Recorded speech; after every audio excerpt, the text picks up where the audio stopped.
Kasama natin sa studio ang isa po sa mga pambato ng partido PDP Laban sa darating po na 2025 midterm elections. Ang pambato po mula sa Visayas, Attorney JV Hinlo, senatorial aspirant po mula sa PDP Laban. Maayong gabi, sir. Maayong gabi sa inyo tanan diri sa studio. Salamat sa inyong imbitasyon. Good evening po sa lahat. Opo, sir, nandun po kayo sa hearing kanina sa Senado. Ano po ang takeaways po ninyo? It was a historic hearing, no? Especially after knowing the position of former President Duterte regarding the accusations against him. Ako, bilang isa sa mga nauna na nag-imbita sa kanya na tumakbo bilang presidente, naiintindihan ko siya at expected ko yung kaniyang sagot kanina dahil alam ko na mahal niya ang ating bayan.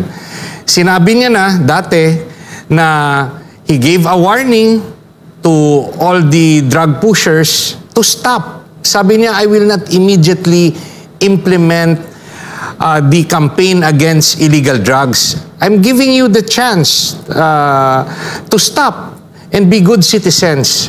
Yung tanong, nakinig ba ang mga kriminal? Kaya it pains him, no? It's a hard work for him to do what he does to save the country. At lalo na doon sa mga naging sagutan nila ni Senator Risa Hontiveros, yung parang ini-imply ni Hontiveros na kasalanan ng presidente yung mga naitala na mga casualty sa drug war. Saan ka ba naman nakikita ng war na walang casualty, attorney? It was wrong for Senator Risa Hontiveros to attribute individual acts of scalawags against the policy of former President Duterte.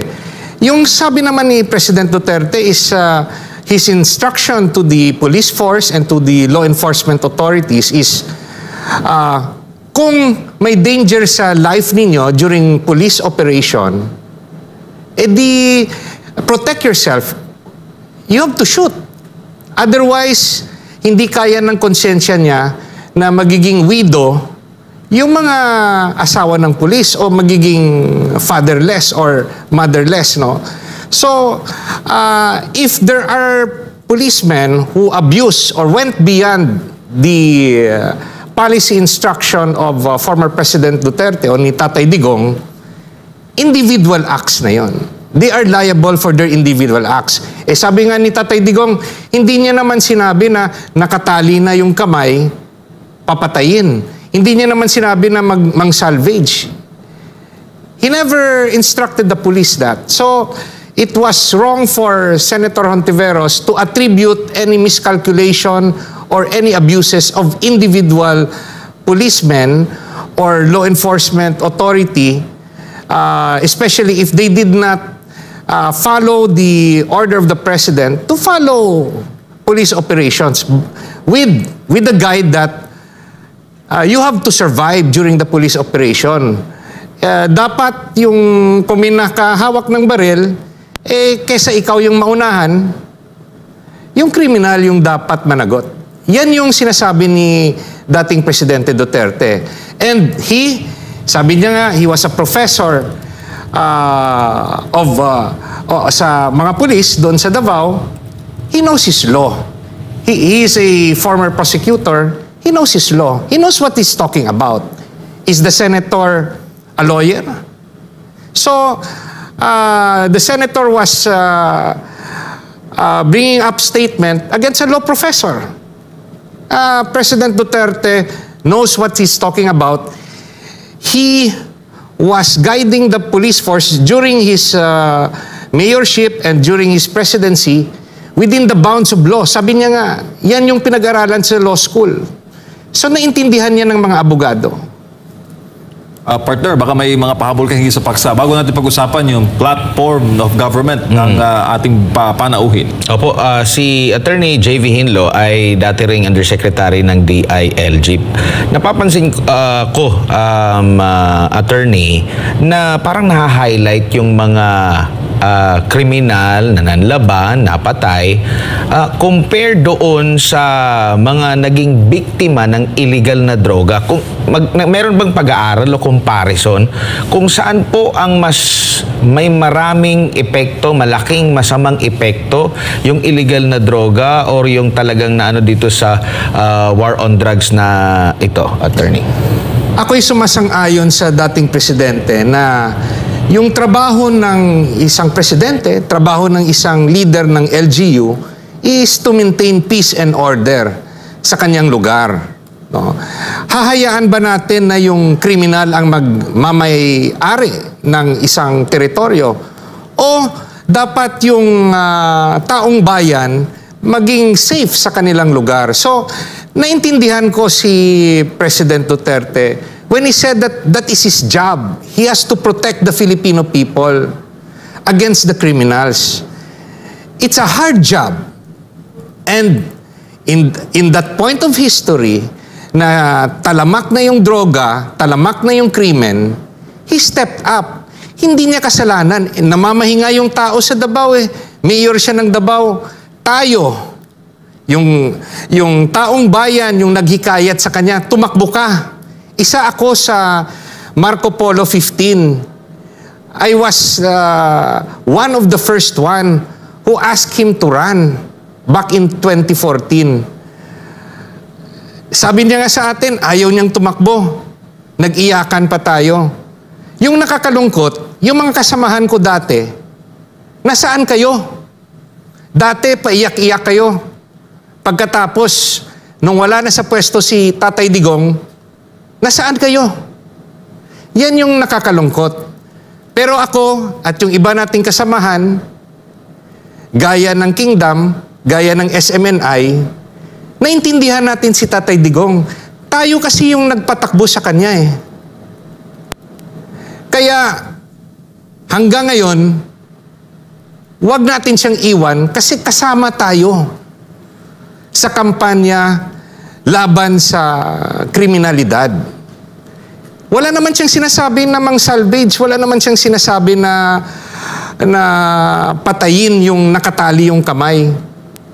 At nung umpisa, nagsabi siya, magbibigay ako ng warning, tumigil na po kayo. Stop it. Now, umamin rin si Presidente, you know, there are casualties in this campaign of his, but his intention is pure. He wanted to save the Philippines at that point in time. Malalang malala po yung problema sa droga nung mga panahong yon at bumabalik na naman ngayon. Imagine the situation if we didn't have a President Duterte at hindi siya tumakbo bilang presidente.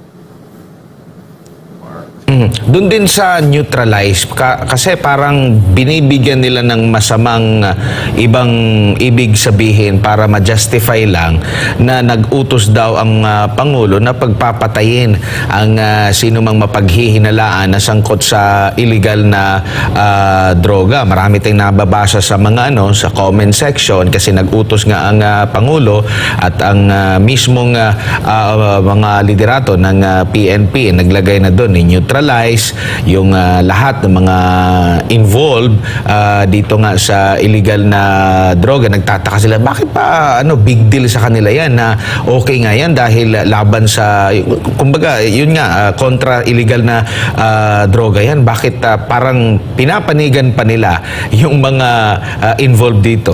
When you say the word neutralize, maraming interpretasyon yan. Yung iba, sinasabi nila patayin. Yung iba naman sinasabi na stop it. Put a stop. So it's subject to different interpretations. Now, kung may kaso sila laban sa kay Tatay Digong, sa dating presidente, they should file the case. Sabi nila ang dami ng mga affidavits. They should file a case dito sa ating DOJ. At sabi naman ni President Duterte, haharapin niya yung mga kaso. There's no need for an ICC. Bakit natin isosurrender ang sovereignty ng Pilipinas sa banyagang mga bansa? The justice system works in the Philippines. Sa mga dumalo kanina doon, may mga listahan pa sila at sinabing may mga affidavit. Then file those cases in court. Challenge nga ni Senator Estrada si former Senator De Lima. You have been the human rights head at naging DOJ secretary ka. Did you file the case? You know, there's a process, there's a court process, and yung legislative inquiry or congressional inquiry is not the place to prosecute accusations against a suspect, against a respondent, against an accused. Yung legislative process of inquiry is where you formulate laws, you try to hear different opinions, and you formulate laws. Ano ba yung purpose ng investigation ng Senado at ng Quadcom regarding the war on drugs? Are there not enough laws? Meron naman eh. There's murder, there's homicide, there's conspiracy. Ano pang batas yung dapat yung gawin? Lahat ng batas nandyan na. So what is their purpose? Is it, you know, may nagsabi doon, the purpose might not be different. Congress must realize they're not the courts. They are not there to attack the witnesses. They should not act like judges and claim that you're guilty or you're lying and you should be held in contempt. That's wrong. If you want to do legislative inquiry, do it properly. Ask questions how to improve the laws. Kung may pagkukulang sa batas, itanong nyo ano yung pagkukulang at gumawa kayo ng batas at hindi puro budget. That's the point. That's the job of lawmakers. Hindi yan entertainment, yung legislative inquiry. You should go back to the main function of the legislature. You make laws. Do not entertain. Opo. Attorney, nabanggit mo nga yung pagsita rin kay dating Justice Secretary Leila De Lima. Kasi nung naging CHR pa siya, tapos after nun, hinawakan pa niya yung cabinet position bilang Justice Secretary sa panahon ng Aquino administration. Meron siyang sapat na kapangyarihan during that time para maimbestigahan, masampahan ng kaso, makagather ng mga enough na ebidensya. Pero parang sinasabi pa rin niya ngayon, talagang consistent siya at nakakonclude na based pa nga doon sa kanyang opening statement na guilty na itong si dating Pangulong Rodrigo Duterte bilang isang abogado. Tama po ba yun na hanggang ngayon meron na siyang enough na panahon? Wala siyang walang nangyari, wala ngang kasong naisampa, pero trial by publicity meron. Well, actually, former Senator De Lima should understand and she should know better. Because she has been to that situation. She was accused. Due process was afforded to her and now she's a free citizen. She should afford the same respect to the process to the former President Duterte. Kung may ebidensya si dating Secretary De Lima, di i-file niya yung kaso. Kung wala siyang ebidensya, she should know better and keep her mouth shut. Because you cannot just accuse anybody of being guilty without passing through the judicial process. Unahin sa piskal. Pagkatapos sa piskal, pwede pang ma-appeal sa DOJ. Pagkatapos sa DOJ, it is filed in the court.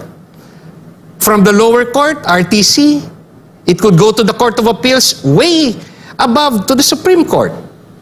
So, no one among the accusers of President Duterte can claim that he's guilty. Wala pang ang fina-file na kaso eh. They should file if the former president challenged them all. File a case against him. If they have evidence, if their witness are willing. Kung wala, masakit po na akusahan ka ng isang bagay na hindi mo ginawa. At hindi po yan tama. Lahat tayo should be respected as a person. If you're a witness, if you're a resource person in Congress, both in the Quadcom and in the Senate, our senators and our members of the House should give you due respect. Iniimbitahan ka nga, pagkatapos babastusin ka. Mali yun. You are a resource person to help the legislature improve our laws.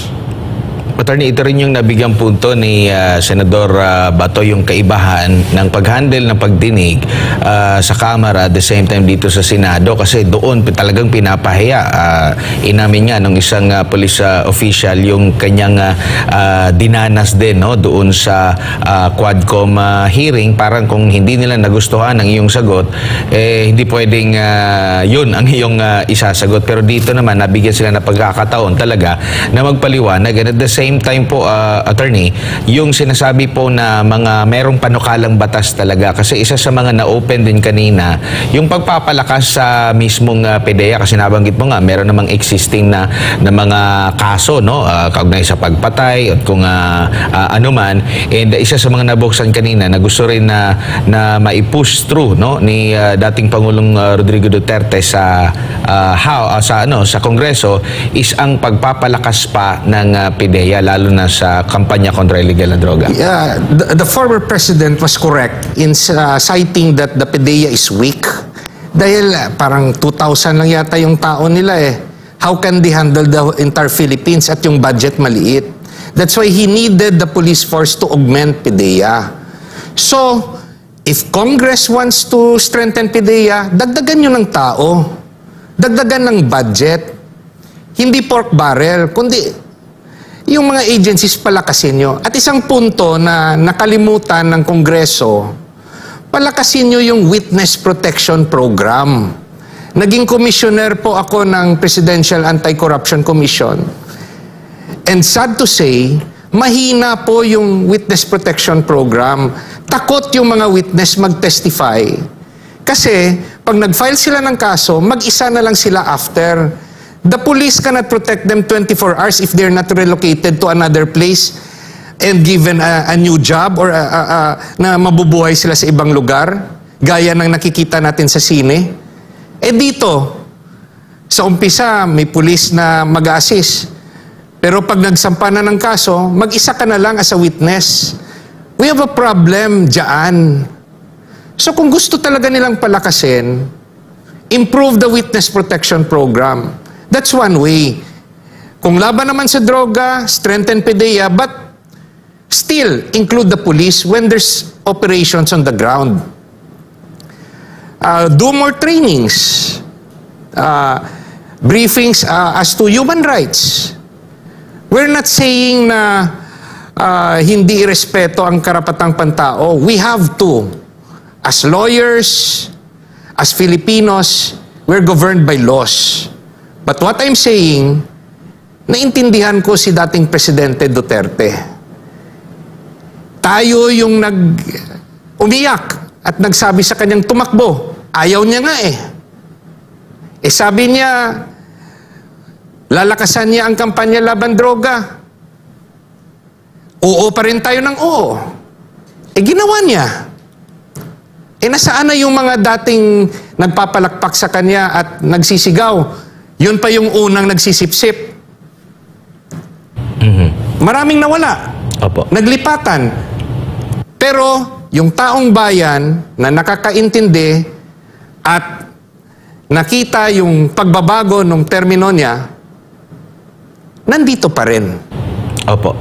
Attorney, bago lang si partner MJ ulit, bumaba sa pwesto ang dating Pangulo na may mataas na marka na ibinigay mula sa taong bayan. Palatandaan ba ito na talagang suportado ng taong bayan ang Pangulo? Kasi isa lang naman talaga yung talagang parang naging tatak sa Duterte administration, yung kampanya kontra illegal na droga, yung talaga yung laging nababanggit at nasisiyahan ang taong bayan dito.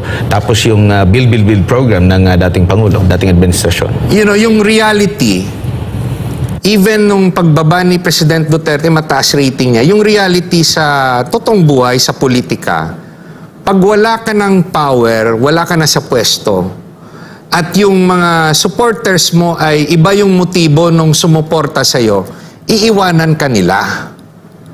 Dahil wala na silang makukuha sa'yo. Doon sila magsisip-sip sa nakapuder ngayon. Yan yung reality, prangkahan. Ang dami kong kasama dati. Duterte! Nasaan sila ngayon? Yung mga tapat, yung hindi yumaman, nandito pa rin kami. Nagtataksi, nag-grab taxi, nakikibaka, naghahanap ng mga bagong leaders na may pagmamahal sa bayan. Hindi yung naghahanap ng pwesto para makalamang. Hindi yung naghahanap ng power at pera. Sila yung nawala. Sumuporta ako kay dating Presidente Duterte dahil kailangan siya ng ating bayan nung mga panahong yun. Kaya nandito ako ngayon. Opo. Attorney, kayo po ay isa sa mga senatorial aspirant. Ano po ang mga plataforma de gobyerno ninyo kung kayo po ay pagbigyan na makakuha ng isa pong upuan sa Senado? 3 puntos po. 3 yung agenda ko. Yung una, yung laban kontra korupsyon. Ano yung laban kontra korupsyon? It's a motherhood statement. Ang daming nagsasabing ibang mga politiko, labanan ng korupsyon. Lagyan natin ng death penalty. It's not the problem. The problem is in the investigation stage. Mahirap i-probe na yung isang opisyal, may ebidensya tayo na ipuprove na korap siya. Kahit nung pagpasok niya ng politika, simple lang yung buhay niya, paglabas niya sobrang yaman. Ano yung naging problema? Bank Secrecy Law and Data Privacy Act. Dahil sa 2 batas na yon, walang magawa ang ombudsman, walang magawa yung mga investigators to have access sa bank account at sa mga properties ng isang tiwaling opisyal. Kasi sasagutin ka ng bangko, we cannot divulge information dahil bawal. It will be a criminal act. Pag humingi ka naman ng mga list ng sasakyan at mga yung mga lupain na pagmamay-ari, sasabihin ka naman ng LTO at ng Register of Deeds, we cannot divulge information because of the Data Privacy Act. Dapat amyendahan natin yung mga batas na yon na kung public official ka, pwede kang imbestigahan ng ombudsman without a court order at pwedeng tignan yung bank account mo at yung mga properties mo. Kung wala ka namang ninakaw, o hindi ka naman corrupt, o pwede mo namang i-justify o explain na yung pera mo ngayon, bigla kang yumaman dahil in-inherit mo, may nag-donate sa'yo na legally, nanalo ka ng sweepstakes, di no problem. Ba't ka matatakot? Pangalawa, fight against poverty. Paano natin labanan yung kahirapan? Again, it's a motherhood statement. Ang dami ring mga politiko nagsasabing, labanan natin ang gutom. Pero anong programa nila? Ayuda? Ayuda na lang ba tayo ng ayuda? Magkasakit kayo, punta kayo ng opisina para bibigyan ko kayong endorsement na libre gamot, libre hospital. Kung may mamatay, punta kayo ng opisina, hingi kayo, iyak kayo para may libreng kabaong.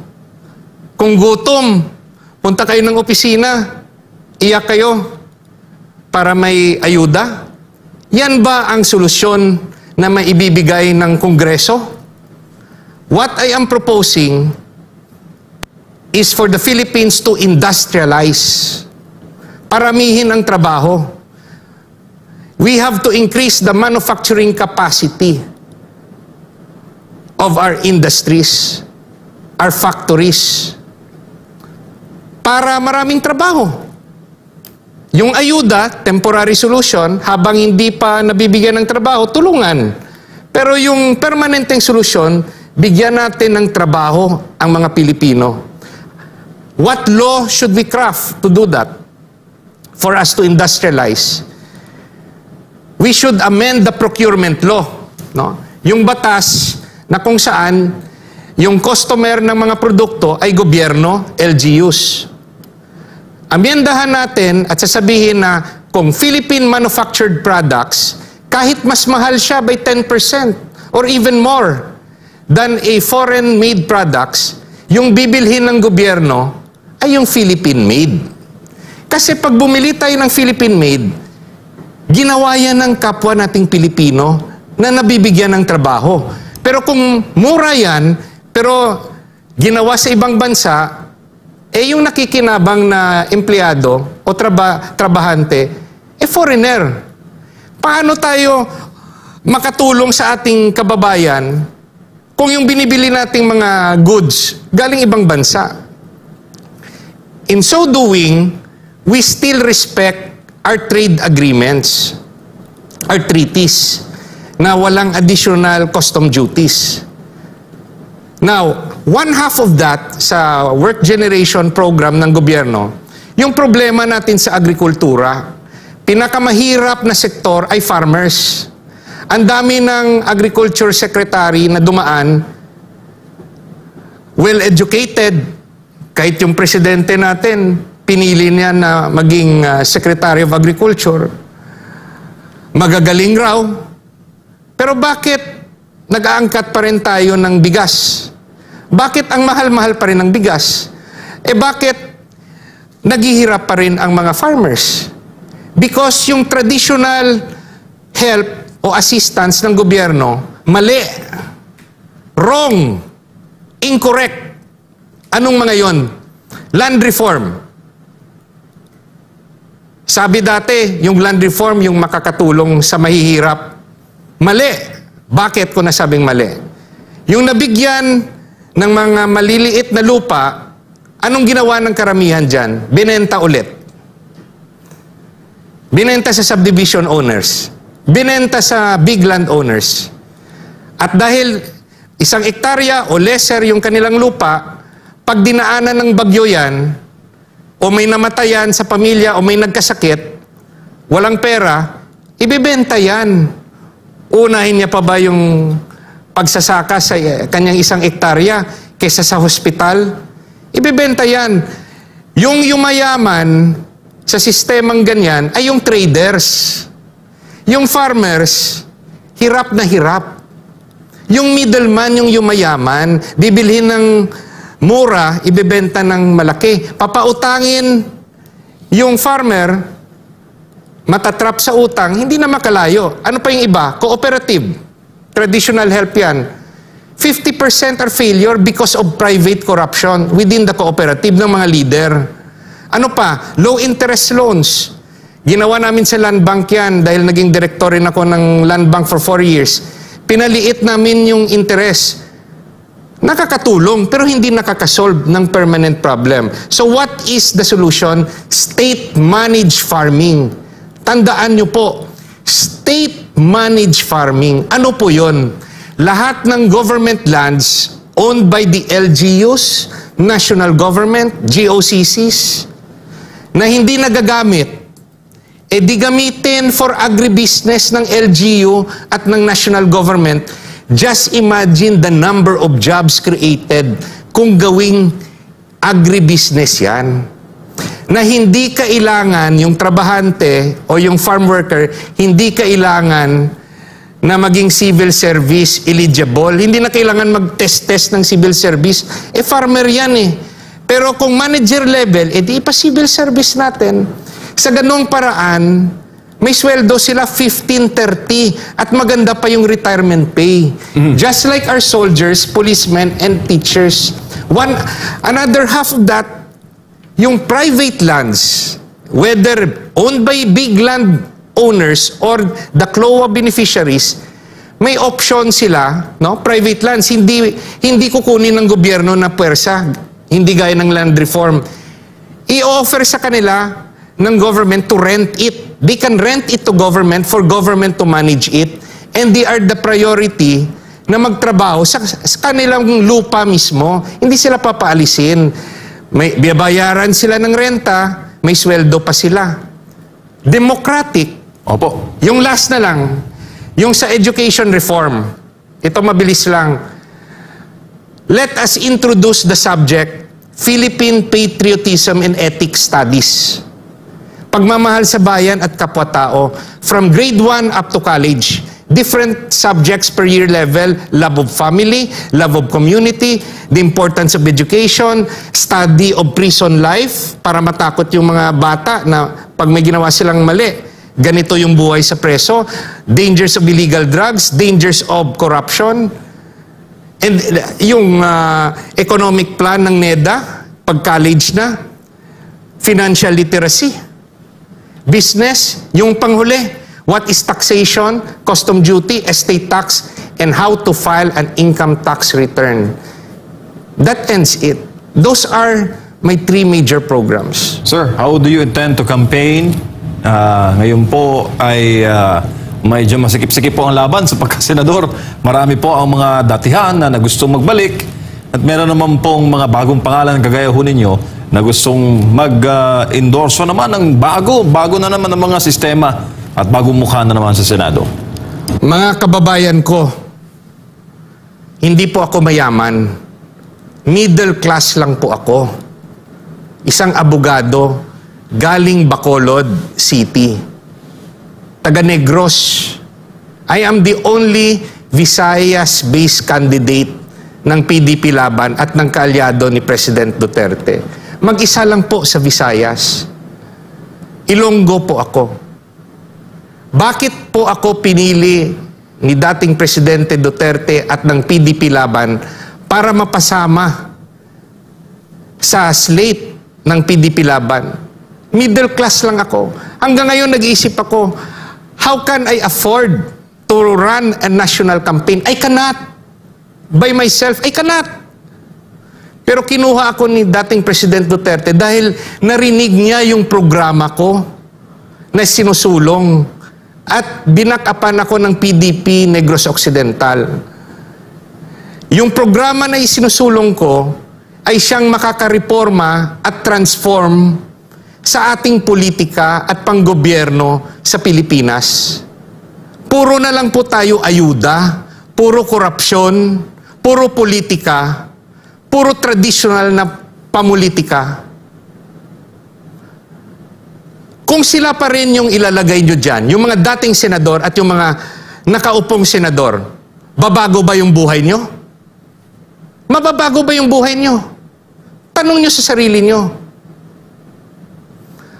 Pinili ako na wala akong pera, pero yung programa ko, yung solusyon, na talagang believe ako at naniniwala na ito yung solusyon para sa bayan. Tulungan nyo po ako. Pakinggan nyo yung sinasabi ko. Wala na. Hindi ko kaya yung traditional campaign dahil hindi ako mayaman. Ano lang to? This is a leap of faith because of my love of our country. So, yun po, MJ. Admar yung sagot. Tumalon ako sa bangin. Dahil, pag hindi, mamamatay tayo sa mundong ito, yung lahat ng ideya ko, yung programa, mamamatay kasama ko. Pero kung kayo, salamat sa imbitasyon, kayong mga taong bayan, gaya ng mayor ng Davao, sinong mag-aakalang maging presidente, baka yung isang middle class, isang ordinaryong abogado sa Bacolod na nakatago, gawin yung senador. Hindi dahil sa gusto ko, dahil kailangan ng ating bayan.